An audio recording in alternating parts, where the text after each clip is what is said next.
My wife demanded a divorce in the house. You can't afford a lawyer to fight me. I replied, you're right. She served me papers in court, only to see the city's most feared, expensive divorce attorney sit down next to me. He looked at her and said, he doesn't have to afford me. I'm his older brother. My wife, Evelyn, informed me last Tuesday that she wanted a divorce. There was no sadness in her eyes, no regret in her voice. It was a declaration of victory. We were sitting in the living room of the house we had spent 8 years turning into a home, and she was speaking to me with the detached finality of a corporate executioner. It's over, Tom, she said, placing a file folder on the coffee table. I've already spoken to a lawyer. These are my terms. I didn't open the folder. I didn't have to. She was more than happy to list her demands. She wanted the house that my grandfather had helped me put a down payment on. She wanted 70% of our shared savings. She wanted spousal support for a minimum of 5 years. It wasn't a negotiation, it was an unconditional surrender. When she was finished, she leaned back, a smug, confident smirk on her face. And I don't want to fight on this, Tom, she said, her voice dripping with condescending pity.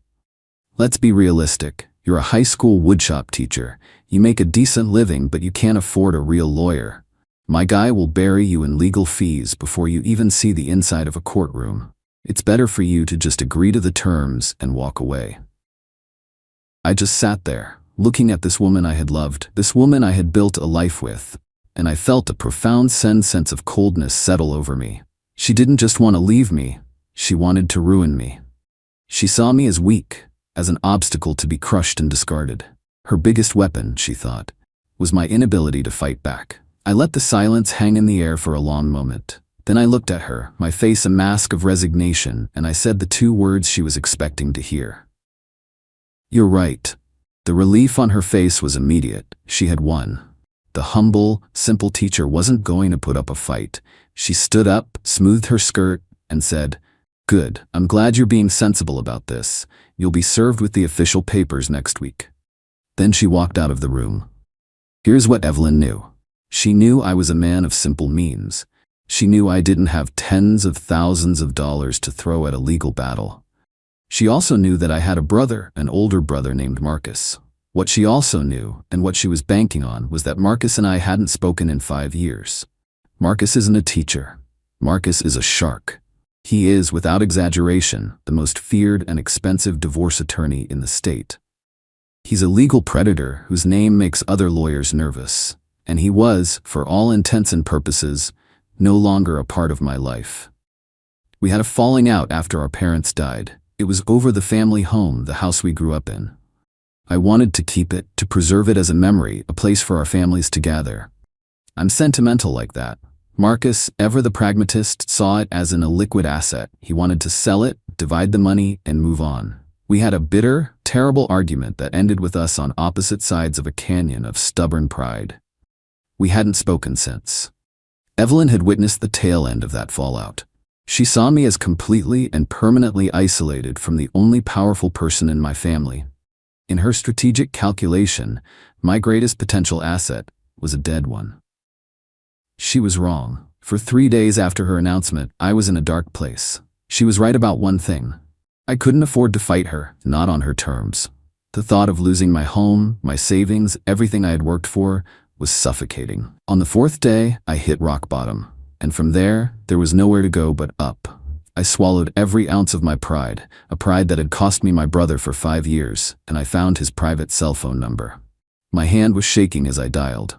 I expected it to go to voicemail, or to be answered by a sharp-voiced assistant. But after 2 rings, a familiar, deep voice answered. Hello?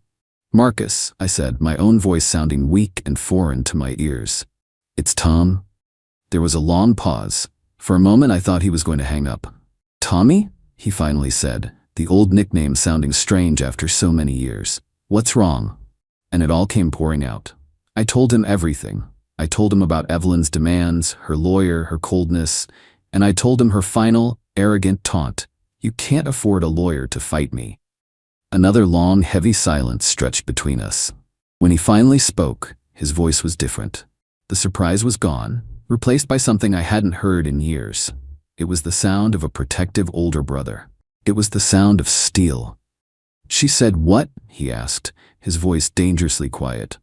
I repeated her words. "Okay," he said. "When and where is the first court appearance?" "Next Tuesday at the downtown courthouse," I told him. "I'll clear my schedule," he said. "Don't talk to her. Don't talk to her lawyer. Don't sign anything. Just show up on Tuesday. I'll meet you there." We hung up. I sat there, my heart pounding with a mixture of terror and a terrifying hope. Evelyn thought she had disarmed me. She had no idea she had just handed me a nuclear weapon. She was about to learn a very hard lesson about what family really means. Update 1. The morning of the preliminary hearing was a miserable, rainy Tuesday. It felt appropriate. I walked into the courthouse alone, feeling every bit the part of the defeated man Evelyn expected me to be. I was wearing my best and only suit, the one I usually reserve for weddings and funerals. It felt like a bit of both. I entered the designated courtroom. It was a sterile, impersonal room that smelled of old paper and anxiety. Evelyn was already there, sitting at the plaintiff's table. She looked incredible. She was wearing a sharp, dark blue power suit, her hair perfectly styled. She looked confident, smug, and ready for a corporate takeover.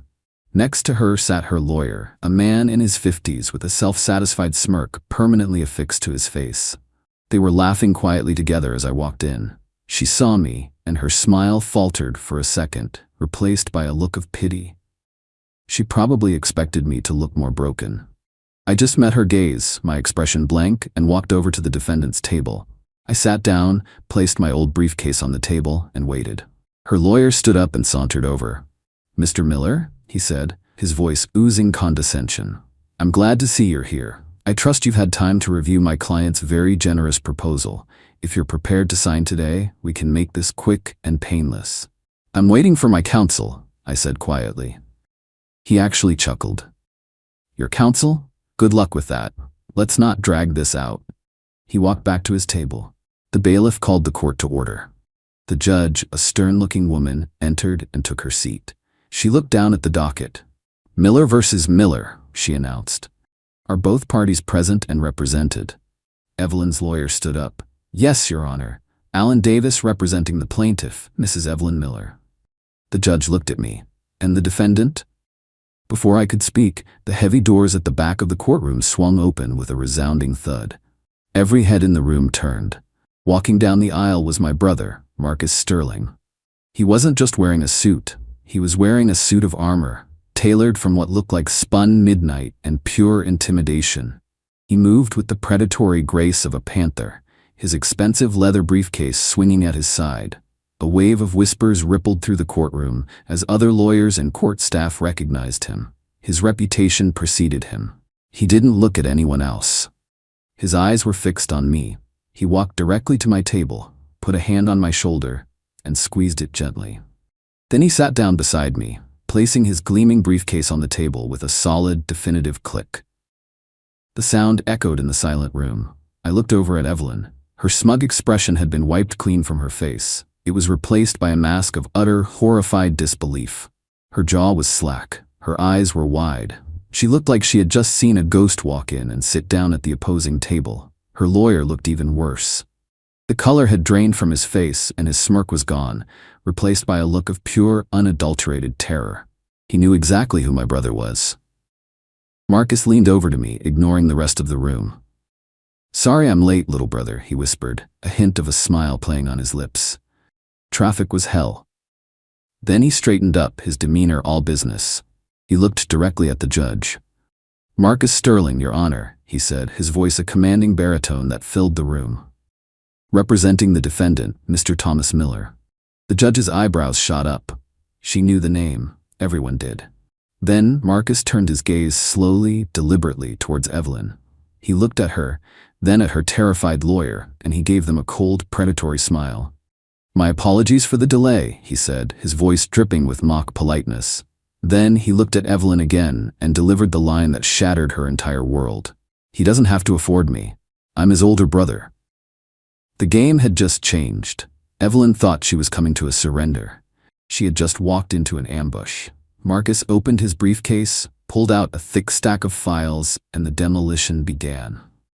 He immediately rejected all of her initial demands. declared them predatory and filed in bad faith, and announced our intention to file a counter-petition.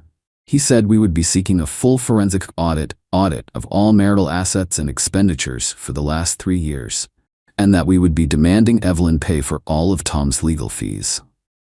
Evelyn's lawyer just stood there, stammering. He was a minnow who had just been cornered by a great white shark. The battle was over before it even began. Update 2.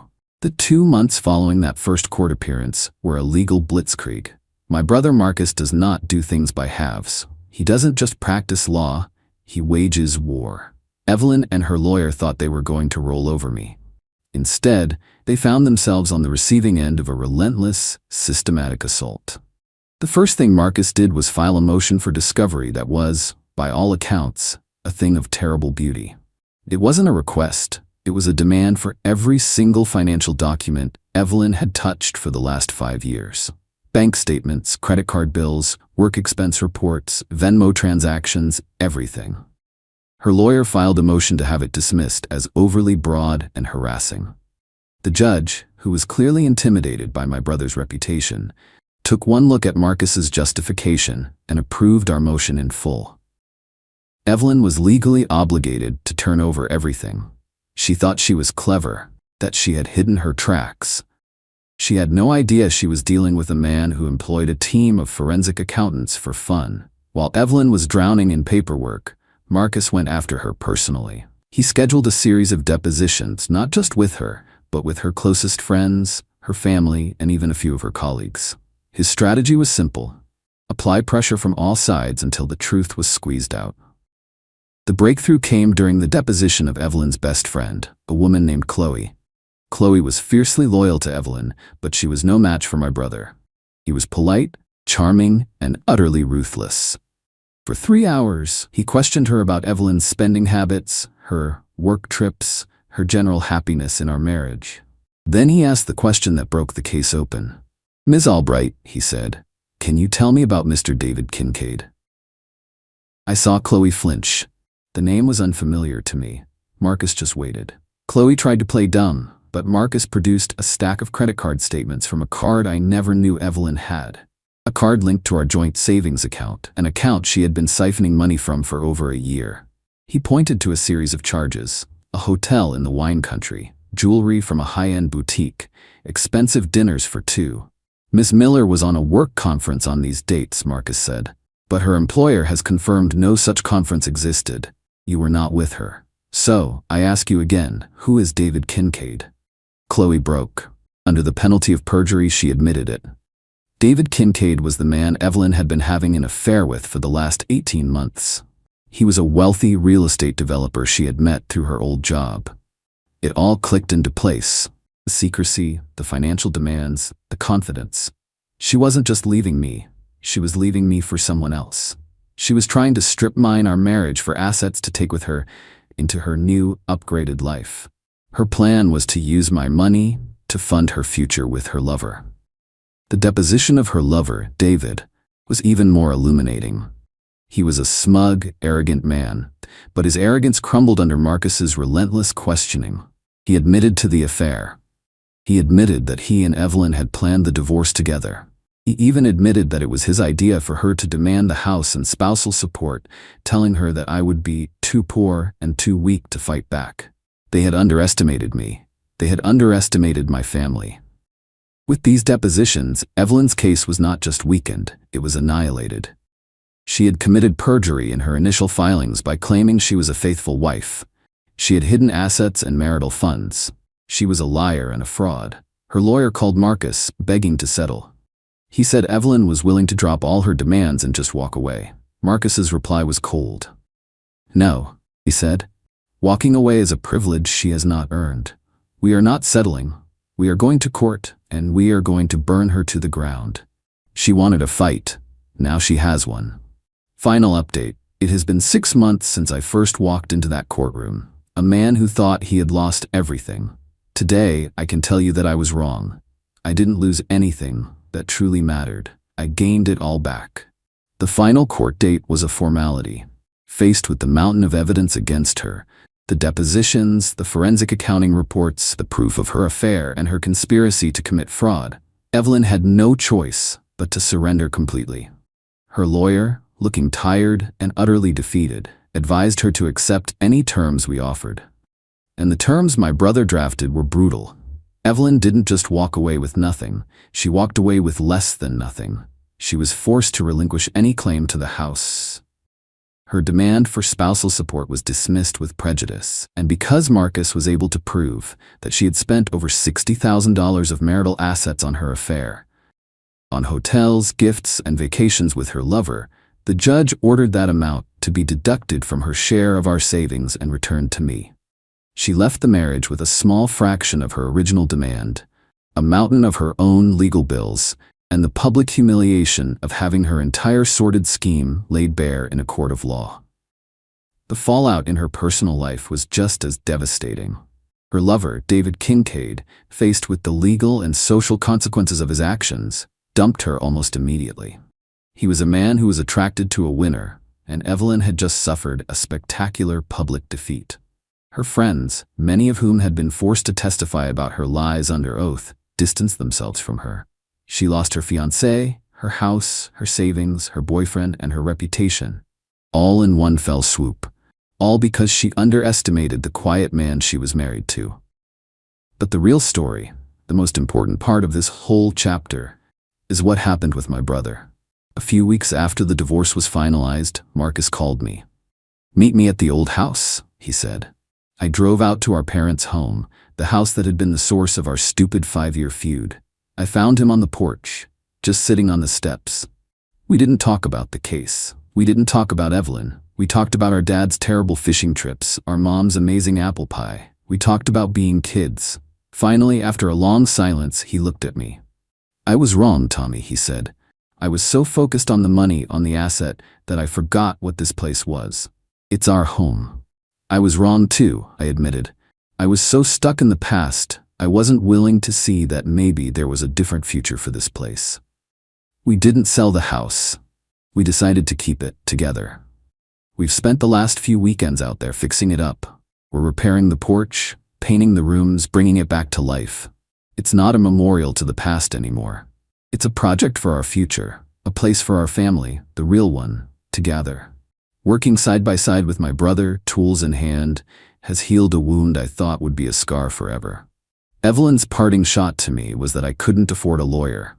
Her greed, her arrogance, her belief that I was weak and alone. That was the very thing that forced me to make the call that brought my brother back into my life. She thought she was isolating me. Instead, she reunited me with the most important family I have. She tried to leave me with nothing. But as I stand here today, with my home secure and my brother by my side, I realize I have everything.